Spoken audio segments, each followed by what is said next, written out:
arkadaş. Hani diğerlerden herkesten farklı bir arkadaşım. Hani onu herkesten çok seviyorum. Neyse videoya başlıyorum. Bakalım. İlk hediyemiz çok güzelmiş. Çok güzelmiş çünkü. Totem.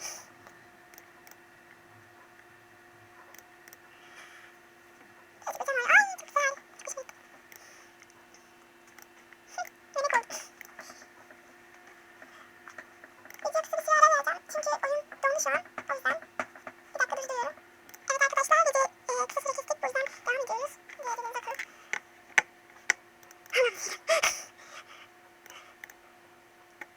İki parti adına bir arkadaşım varmış. Onu okuyacağım.